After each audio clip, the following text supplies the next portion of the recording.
Okay, so I'm going to take up a little bit of your time and talk about tracing a DNS reflection attack via anycast routing changes. So first, some history. First, there was the Big Bang, then the Earth cooled. This is on logarithmic time, by the way. So there was the Big Bang, the Earth cooled, TCP/IP was invented, DNS was invented, and then people realized that it makes a great system for launching DDoS attacks, and that's why we're here today. So just to be clear, this is the kind of attack that I'm talking about, where there's a bad guy who can spoof packets, and he sends them to some authoritative name server, and that name server sends a response to the victim. Some particulars about the attacks that I'm talking about now. These are occasional attacks that were reflecting off of the root name servers, beginning sometime in early 2010 and continuing for quite a while, for most of that year.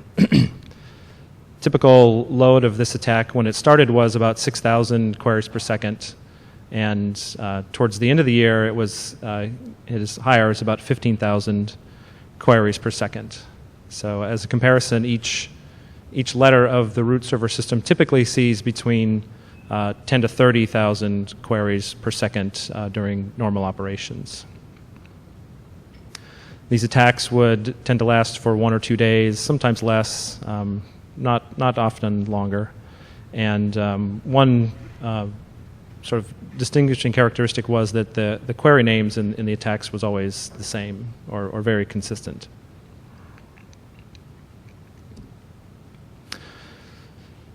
So normally it's really hard to get good data out of the root servers, but as luck would have it, at this time we were going through the DERS deployment, adding DNSSEC to the root zone, and there were sort of about every 3 weeks there would be a new incremental deployment, and all the root server operators would do another data collection, and they were uploading all of that data to DNS OARC. So that data is there at OARC, and that's the data that I analyzed for this. It's actually quite a lot of data. Each one of these little charts here represents one data collection period from the root server letters that are shown on the y-axis here. So there were about, let's see, I think there were 8 or 9 separate data collection periods. Some of the letters were better at participating than others, but it was really quite a lot of data to go through. So, to get a handle on this, what I did was went through all that data that we had and extracted the queries that ended with these 2 names that we saw in the attack traffic. So they've been somewhat anonymized here, but all of the queries ended with one of 2 second-level domain names. So to do that, I used this program called DNS Cap, which can filter on names, and this process took quite a long time. One reason is just because I just sort of started it and let it run for as long as it would run, and luckily, the server stayed up for many months, and eventually it finished, and then I got around to actually looking at the data. There's a little, at the bottom of this slide, there's a little extract of how the queries would look in TCP dump. So the next step was to put all of those queries into an SQL database.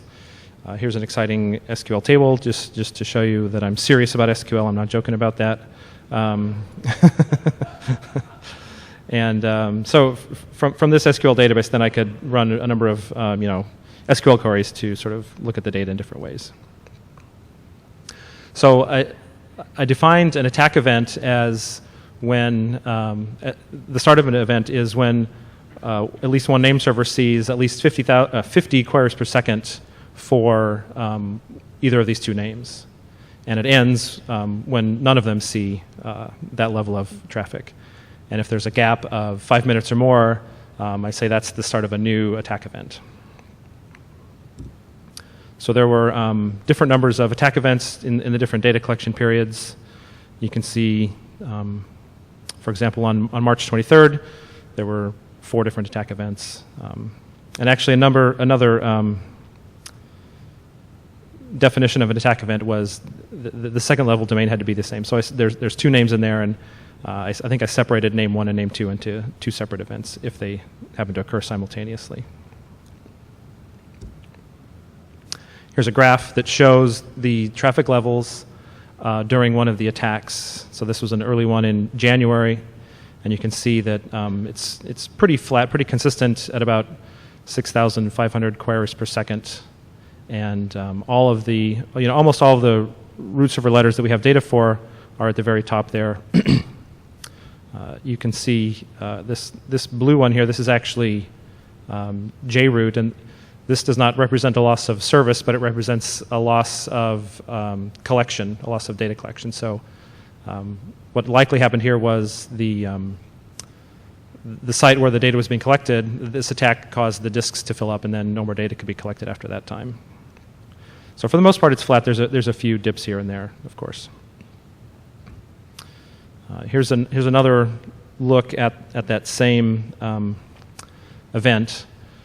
So for each of these, I went through and just detailed the start time, the stop time, the maximum and the mean query rates, the names that were seen. In all cases, these were all queries of type 1. These were all A queries. And I listed the source addresses that we saw. And the source addresses were always kind of like this, between 1 and 5 unique sources. We assume that they're spoofed. Some sources were a little bit more popular than others for whatever reason.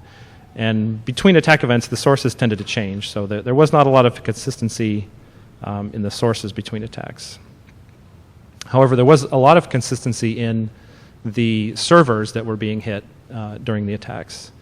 So this table here shows these are actually the server and the node names that we used at OARC when collecting the data, and the node names or the site names tend to encode their location. There's a lot of airport codes in here like JFK and LGA, LaGuardia, and so on. There's Miami. So these happen to be very consistent over time. For each event, we would always see iRoot's traffic at the Washington node and JRoot's traffic at the Bombay node, and so on. I think I already said everything on this slide.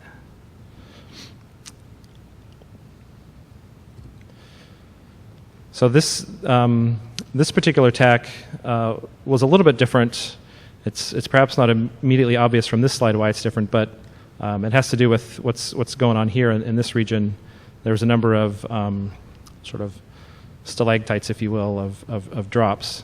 And this is the list of the servers that saw traffic during this attack event. And one of the really interesting things was that for the first time in this event, we saw traffic at sites that we had never seen before. So for F, there was some traffic at the Amsterdam node. For J, there was, I forget what JSU is now, San Juan maybe. For K-Root, there was traffic at their Lynx node, and for L-Root, there was traffic at their Los Angeles node. So that this is something that's pretty interesting. And this graph shows sort of zoomed in time where the traffic for each server was hitting. And you can see, for example, like on this line for K-Root, it was going along at the normal location, which was, I believe, Napa of the Americas, and then bopped up to Lynx and then down back to the Napa Americas and did this. And for all of the sites, for all the servers that saw a traffic shift, they all shifted at the exact same time, these sort of 3 events. So this seems to be some kind of glitch in where traffic to Anycast-enabled servers shifted at exactly the same time on these 3 or 4 sites. So this seems to be some kind of routing problem, and since it affected everybody at the same time, we assume that it happened close to the real source of the traffic.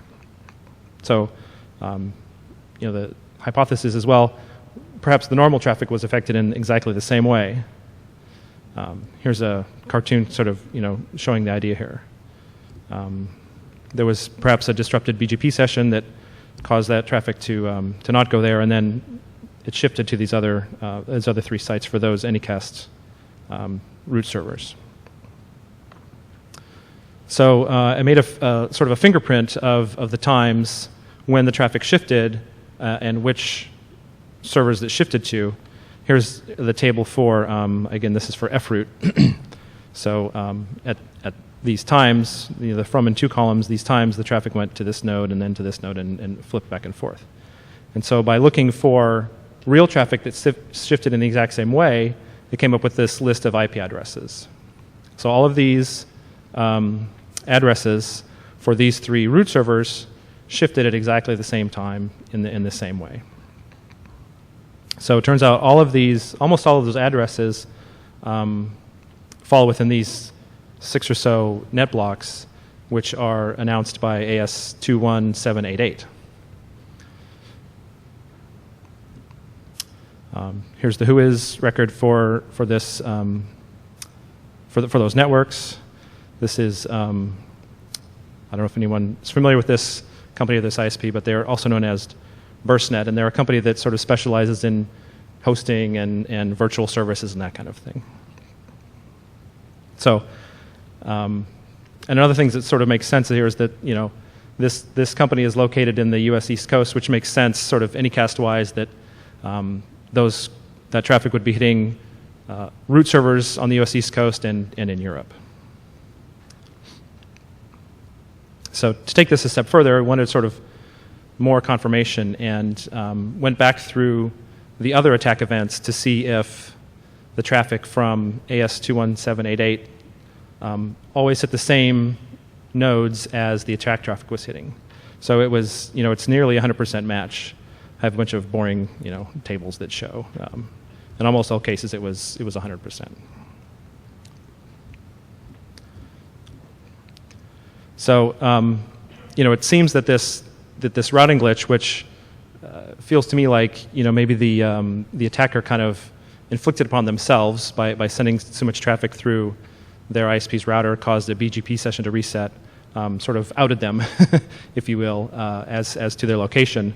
But the reason that this was kind of possible was because the root servers, it's a very diverse set of servers all around the world, and lots of different organizations involved in running those servers, and lots of Anycast, obviously.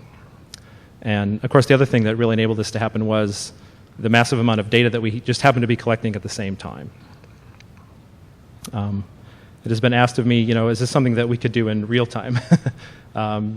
Maybe if you had, enough machines and to throw at it, but you would really need some way to, I guess, to force these BGP sessions to be reset, and you would need something like the root servers, a very diverse set of Anycast sites, I think, to be able to see it. Any questions that I can answer about this for anybody?